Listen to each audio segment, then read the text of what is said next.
우선 문화라는 말 자체부터 시작해보죠. 아주 익숙한데 그 뜻이 계속 변해왔다군요. 네, 맞습니다.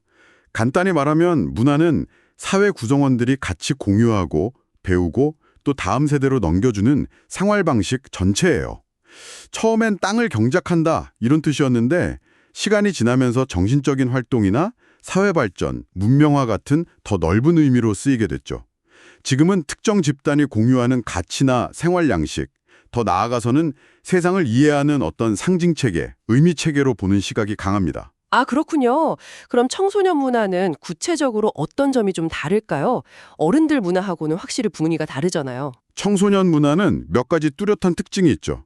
우선 굉장히 다양한 하위 문화들이 막 섞여 있고요. 대중문화 영향을 아주 많이 받습니다. 학교 생활하고도 가깝고요.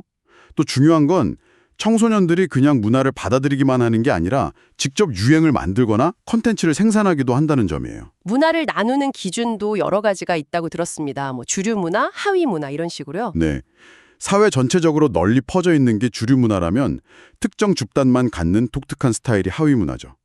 그 외에도 겉으로 보이는 표현 문화, 속에 담긴 가치관 같은 내재된 문화, 또 이상적인 모습과 실제 모습, 물질적인 것과 정신적인 것, 이렇게 나누기도 합니다. 여기서 이제 문화의 속성을 아는 게 아주 중요하다고 강조하셨어요. 이게 문화를 이해하는 기본 뼈대라고요. 네, 그렇습니다. 문화의 속성, 이거 정말 중요합니다. 5가지 핵심 속성이 있어요. 첫째, 학습성. 문화는 배우는 거라는 거죠. 둘째는 축적성. 경험이나 지식이 세대를 거쳐 쌓이고 발전한다는 뜻이고요. 셋째, 공유성. 구성원들이 비슷하게 생각하고 행동해서 서로 예측 가능하게 만들죠. 넷째는 전체성. 문화 요소들이 따로 노는 게 아니라 서로 연결돼서 하나의 시스템처럼 움직인다는 거고요. 마지막으로 변동성. 문화는 늘 변한다는 겁니다. 아, 그 5가지 속성, 학습성, 축적성, 공유성, 전체성, 변동성, 이걸 기억하면 되겠네요. 맞습니다. 이 틀로 보면 문화를 훨씬 더 잘 이해할 수 있습니다. 마지막 속성인 변동성 말씀을 하셨는데 문화가 변하는 모습도 여러 가지가 있겠죠. 특히 청소년 문화는 진짜 빨리 변하는 것 같아요. 네, 문화 변동 양상도 중요한 포인트입니다. 사회 안에서 발명이나 발견으로 스스로 변하는 걸 내재적 변동이라고 하고요. 다른 문화랑 만나서 변하는 걸 문화 접변이라고 합니다. 이 과정에서 한쪽 문화가 다른 쪽에 완전히 흡수될 수도 있고요. 문화동화. 아니면 여러 문화가 그냥 같이 공존할 수도 있죠. 문화 병존. 또는 두 문화가 섞여서 완전히 새로운 제3의 문화가 만들어지기도 합니다. 문화 융합. 기술 같은 물질 문화는 빨리 변하는데 사람들의 생각이나 제도 같은 비물질 문화가 못 따라가는 현상, 문화 지체도 중요한 변동 양상입니다. 이런 변화는 또 학습을 통해 다음 세대로 이어지기도 하고요. 문화 전개. 문화를 보는 기본적인 시각, 관점도 크게 2가지가 있다고 하셨어요. 총체론적 관점과 관념론적 관점이 있습니다. 총체론은 문화를 생활 방식 전체, 그러니까 의식주부터 기술, 제도까지 다 합쳐서 보는 거예요. 환경에 적응하는 방식 자체로요. 반면에 관념론은 문화를 사람들 머릿속에 있는 생각의 틀, 행동 규칙 같은 걸로 봅니다. 눈에 보이는 것보단 그 밑에 깔린 의미 체계를 더 중요하게 생각하죠. 자, 그럼 이제 오늘의 핵심 주제인 청소년 문화를 보는 다양한 시각들을 좀 더 자세히 알아볼까요? 이것도 보는 사람에 따라 평가가 아주 다르더라고요. 네, 맞아요. 청소년 문화를 어떻게 정의하느냐가 정말 중요합니다. 이걸 아직 미숙하고 덜 자란 미숙한 문화로 보는 시각도 있고요. 좀 부정적으로 봐서 문제를 일으키는 비행 문화로 보기도 하죠. 아니면 기성세대에 맞서는 대항 문화나 반문화로 해석하기도 하고요. 그냥 전체 사회 문화의 한 부분인 하위 문화로 볼 수도 있습니다. 때로는 사회 전체 유행을 이끄는 주류 문화처럼 보이기도 하고요.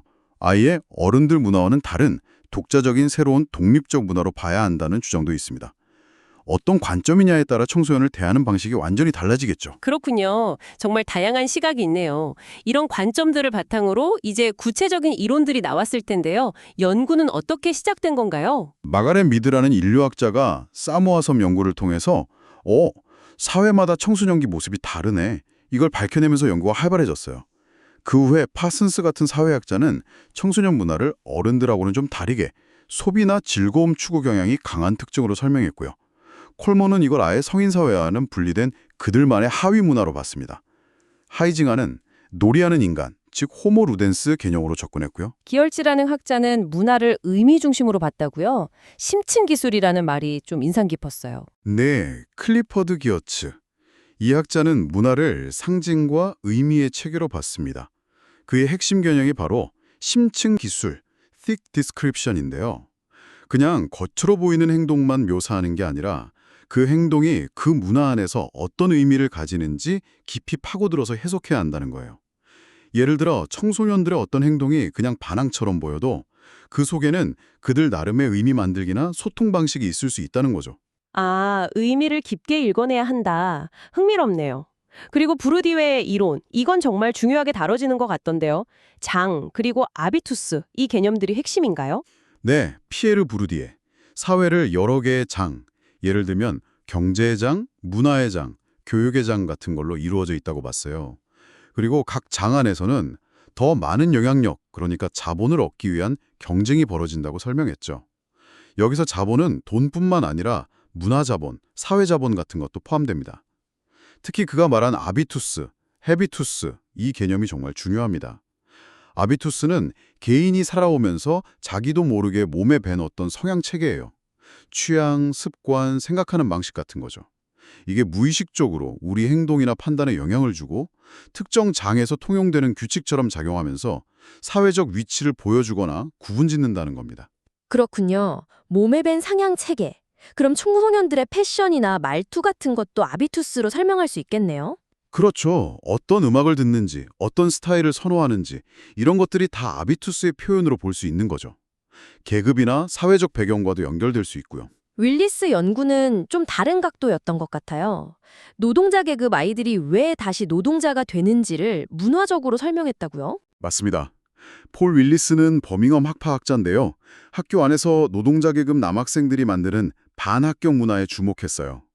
이 아이들이 학교 공부나 규칙을 거부하고 오히려 남성적인 육체 노동을 더 가치 있게 여기는 문화를 스스로 만들어간다는 거죠.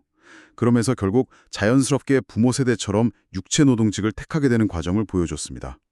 문화가 사회 구조를 재생산하는 역할을 한다는 걸 잘 보여준 연구입니다. 구조주의와 문화주의, 그리고 문화기능주의는 각각 문화를 어떻게 보나요? 간단히만 짚어주시죠. 구조주의는 문화 현상 밑에 숨어있는 어떤 보편적인 구조나 틀을 찾으려고 하고요. 상징이나 신화 분석에 많이 쓰입니다. 문화주의는 대중문화를 좀 더 긍정적으로 보고 사람들이 문화를 수동적으로 받아들이는 게 아니라 능동적으로 해석하고 활용하는 방식에 초점을 맞춥니다. 마지막으로 문화기능주의는 사회를 하나의 유기체처럼 봐요. 문화가 사회 전체의 안정과 질서를 유지하고 통합하는데 어떤 기능을 하는지에 관심을 갖습니다.